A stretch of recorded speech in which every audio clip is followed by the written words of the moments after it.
So I've heard as well that you now have hospitals with revenue problems. All of them. Okay, can you expound on that a little bit? 1 in 4 rural hospitals currently, not currently, this was like 2 weeks ago. Right. It's worse now.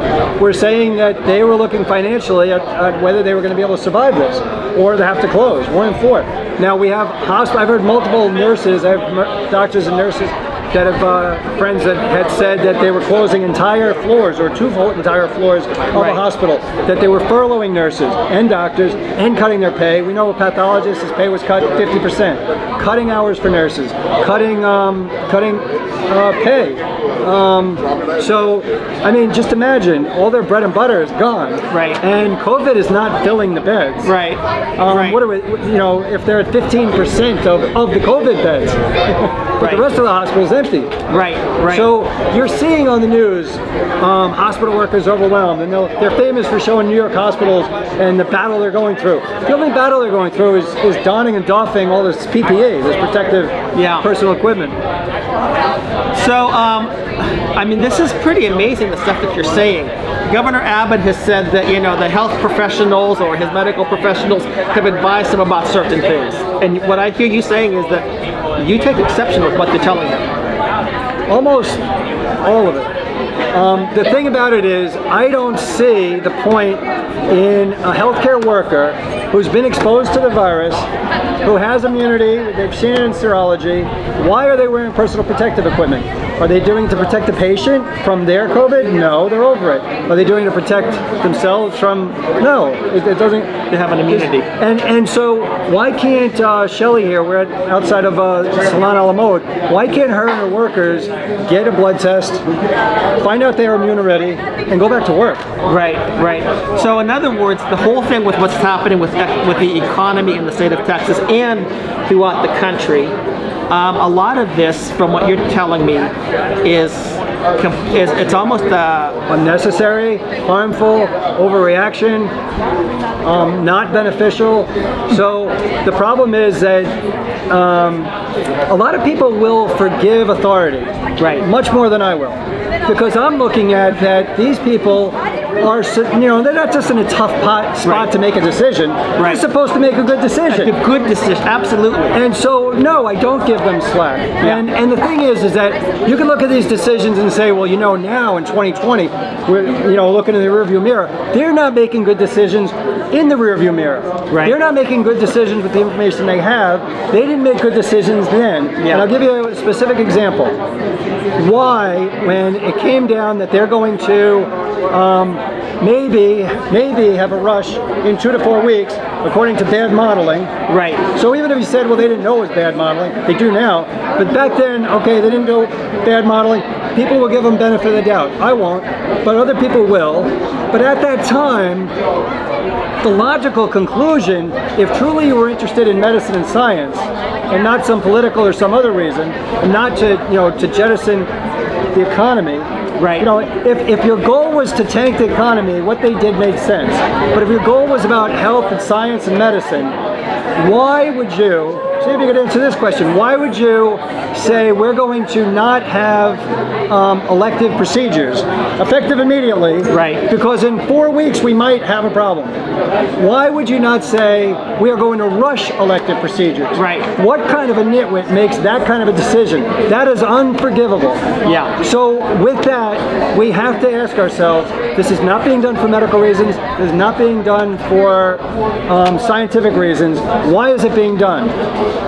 And what are your thoughts about that? It makes all, you know, you look through, and the thing is, if you do an experiment, or if you do an engineering project, and your explanation, you know, it doesn't work out when you go to the lab. It's not that reality was wrong. It's that your thinking was wrong. You got to go back and remodel your plan. So if you try and explain this by science, by medicine, it makes absolutely no sense. If you look at that, so it must be for another reason. So, you know, here's the part that really got me. When we were looking at supposedly the number of deaths in Texas, you were talking about perhaps 1 death per every 50,000 people, I think is what it came down to. But I look at the number of unemployed and you're talking about a couple, you know, maybe 2,500 or more. And you're telling me, you know, what you're talking about, from what I heard you say, that people by and large that are dying because older age, you have higher death rates. And not to say that it may not be contributing somewhat, but you do know this, that with the amount of families and parents, and you know, we hear about people committing suicide, we see families that are in difficulty. We saw this one lady today just crying because she's got a place that she can work to provide for her kids. We are destroying people, destroying families, and I agree with you, that is unforgivable. Absolutely. You cannot forgive leadership for basically murder. So one guy, he goes and he has 45 workers. He has a successful business, not after this. So what happens to him? He sends his 45 employees home, says, I'm sorry, but you know, you're going to have to find another job. This is not going to survive this. I'm going to have to close now. Right. Goes home, shoots himself, dead. How, I mean, there's a direct line from shutting down that guy to this. And this is not, if people like Shelley Luther don't open up, and if people who know better don't put some pressure, then this is not opening in 2 weeks. This is not opening, you know, because his executive order ended yesterday. Because he was supposed to, on phase 1, he was supposed to stay in phase 1 for at least 14 days. So what did he do? He said the 18th. Well, that's 19 days. So he's already cheating there. And on Monday, when he said, oh, I'm going to let my thing expire, my executive order expire. You made your executive order in a day. You can let it expire right then. Exactly. Could have announced it then. But no, he milked it for the week. And that's exactly. And he said, okay, I'll do it on Friday. So, and then in phase 2 and phase 3, you know, you can move backwards if you don't meet your milestones. You know, so your milestone for phase 3 is, do you have immunity? Does enough of the population have immunity? So right now they're saying everybody avoid this. By phase 3, they're going to say, have you had it yet? Right? And that could be in, you know, as soon as a month, right? So, you know, what are we supposed to do? We're supposed to read ahead. You know, I would always read ahead in the chapters when I was studying. So are you supposed to go get it now? So, or what? Or wait for the vaccine? So is the vaccine going to be here in a month? No.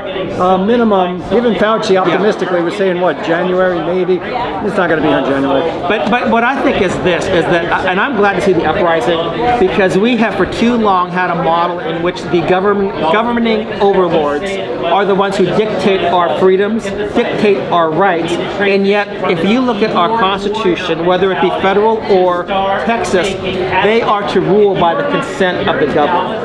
And when you have a situation like what Carrie talked, like Shelley talked about, is that, you know, you have to provide income to get food for your children.